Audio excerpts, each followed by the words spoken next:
I think Apple owes us an answer about the phone call. And I wrote to Apple to say so. Because if it did happen, we should know. And if it didn't happen, we should know. I'd say that whether the claim came from Vice President Harris or former President Trump. Now, if you haven't heard what I'm talking about, one of the U.S. presidential candidates says Apple CEO Tim Cook called them complaining about fines levied against Apple by the European Union. I'll read you the quote, and you can probably guess who made the claim. Reuters quotes the presidential candidate saying on a podcast, 2 hours ago, 3 hours ago, he, meaning Cook, he called me. He said the European Union has just fined us $15 billion. Then on top of that, they got fined by the European Union another $2 billion. Tim, I got to get elected first, the candidate quoted himself as saying, but I'm not going to let them take advantage of our companies. That won't be happening. Apple did not respond to a request seeking confirmation of the authenticity of the phone call, according to Reuters, and I think Apple owes us an answer about the phone call. I would hold my breath, but I got a show to do.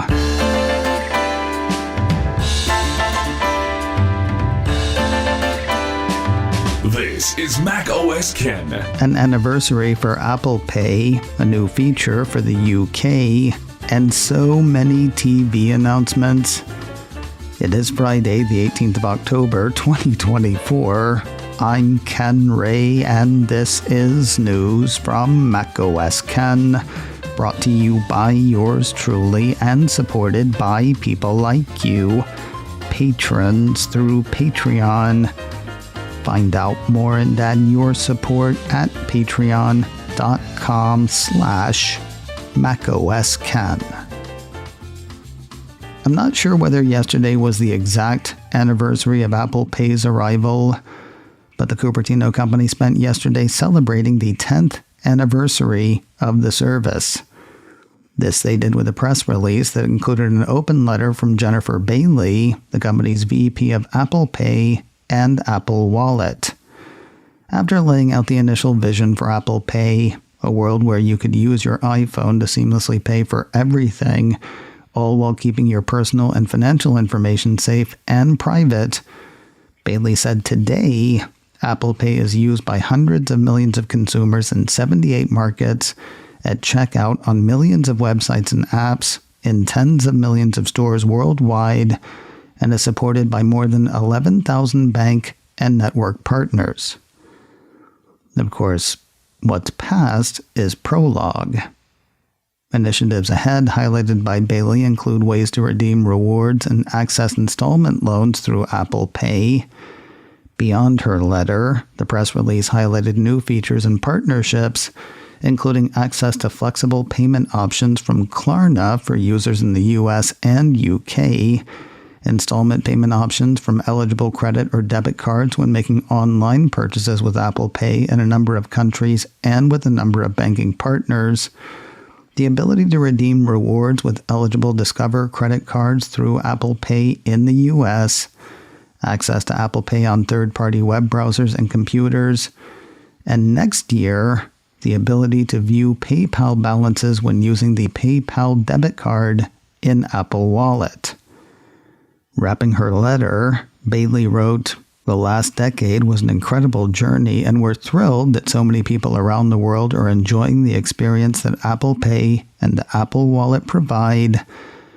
I can't wait to see what the next 10 years have in store." Apple's opened a potential life-saving service across the pond. A piece from Mac Rumors says the Cupertino company has turned on roadside assistance via satellite for iPhone users in the United Kingdom. The report says roadside assistance via satellite enables iPhone users to contact breakdown services in areas without cellular or Wi-Fi coverage. UK breakdown rescue service Green Flag has partnered with Apple to provide assistance to stranded motorists. Apple had said that the service was headed to the UK during the iPhone 16 introduction, so The quiet launch wasn't a complete surprise. The feature is compatible with iPhone 14 and newer models running iOS 17 or later, according to the report. News of a new feature for artists on Apple Music. Another piece from Mac Rumors says musicians can now create playlists from set lists of live performances. I'm sorry, couldn't artists do that already? And can't I do that? I think the groundbreaking bit is what happens once the lists are created. The piece says those will appear on the artists page in Apple Music, on their concert page in Shazam, and in Spotlight search on iOS. Sort of an interesting add-on for people who happen upon those outlets. According to the report, Apple Music has already featured more than 450 set lists for popular artists like Taylor Swift, Beyoncé, Sabrina Carpenter, and Post Malone since last year. And now all artists can create setlist playlists to promote their past or upcoming concerts. Musicians wanting to learn more can do so on the Apple Music for Artists site. On the first day of New York Comic Con, Apple issued a press release promoting its presence at CCXP in Sao Paulo, Brazil. Hey, look, it's cool if you don't want to go to NYCC, but you really don't have to go out of your way to on Comic-Con New York, do ya? Anyway, Apple's going to CCXP, the largest pop culture festival in the world, according to the release. There, the company will be showcasing two titles, the dystopian workplace series Severance and the action, horror, sci-fi, romance movie The Gorge. Anyway, those are the categories displayed on the movie's IMDb page. The press release describes Severance, though the show's like 17 years old now, so if you don't know what it's about, that's kind of on you. And yes, I know the show is not 17 years old. It just feels like that because it's been so long since the end of the last season. It's only 10 years old. I get it. As for the other title, Thursday's press release is the first time I remember hearing about The Gorge. Describing that, Apple says two highly trained operatives, played by Miles Teller and Anya Taylor-Joy, are appointed to posts in guard towers on opposite sides of a vast and highly classified gorge, protecting the world from an undisclosed, mysterious evil that lurks within. They bond from a distance while trying to stay vigilant and defending against the unseen enemy. When the cataclysmic threat to humanity is revealed to them, they must work together in a test of both their physical and mental strength to keep the secret in the gorge before it's too late. Sounds like some sort of action, horror, sci-fi, romance movie. Probably too big for the small screen. Season 2 of Severance hits Apple TV Plus on Friday, the 17th of January, 2025. No word on when The Gorge will open, nor on where. Expect more details at CCXP Sao Paulo. That'll run from the 5th of December through the 8th, with Apple TV Plus titles taking center stage on Saturday, the 7th of December. Like all of them, this year's World Series can be as many as 7 games long or as short as 4. Whatever the number ends up being, the 2024 World Series is getting a 3-episode documentary from Apple TV+.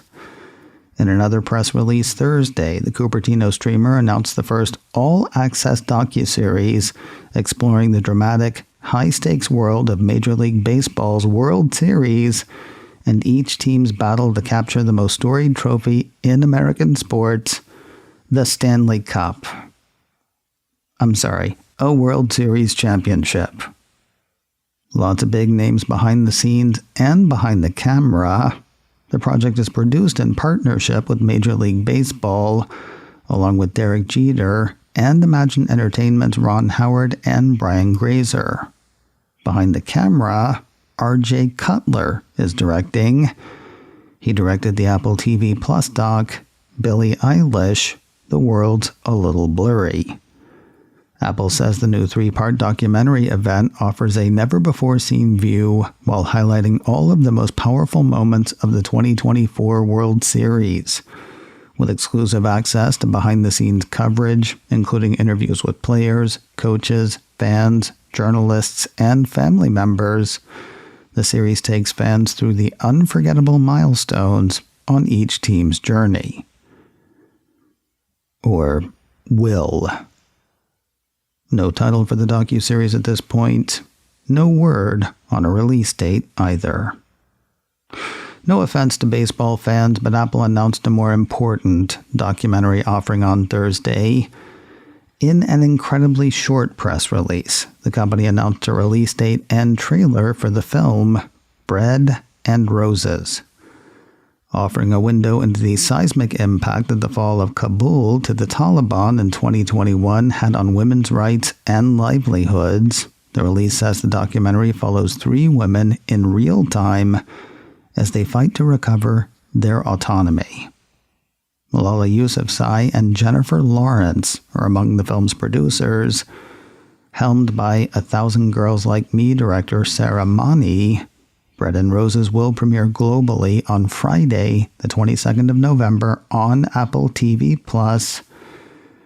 The trailer is powerful and available now on YouTube. And finally today, while Bill Lawrence has to wait to find out whether he'll get a 2nd or 3rd season of Bad Monkey, Apple cannot and will not wait for more shrinking. One day after the premiere of Season 2 of the Jason Segel, Harrison Ford comedy, Apple TV Plus issued a press release announcing a 3rd season for the series. To single out Segel and Ford is sensible, though it really undersells an amazing cast. Other series regulars include Krista Miller, Jessica Williams, Michael Urie, Lokita Maxwell, and Ted McGinley. The show was created by Segel, Lawrence, and Ted Lasso's Brett Goldstein, who will also guest on the 2nd season of Shrinking. No word on when Season 3 will premiere, but let's not be greedy. Season 2 is just starting right now, running through Wednesday, the 25th of December. All of Season 1 and the first 2 episodes of Season 2 are available to stream now on Apple TV+. This week on the checklist, brought to you by SecureMac, we're revisiting 2 of the biggest data leaks of the past year. 23andMe has reached a settlement for losing info on 6.5 million people. Now it may sell their information plus info on 8 million others. Then, the absolute insanity that is the National Public Data story. At least that one's interesting. I'll tell you why on checklist number 396, brought to you by SecureMac. Find it today at securemac.com/checklist or wherever you get podcasts. macOS Ken, brought to you by me and supported by people like you, patrons through Patreon. Find out more and add your support at patreon.com/macOSCan. Advertising handled by Backbeat Media. Online at backbeatmedia.com. You can reach me a couple of ways. Info at macoscan.com or call 716-780-4080. Until next time, that is news from macOS Ken. I'm Ken Ray.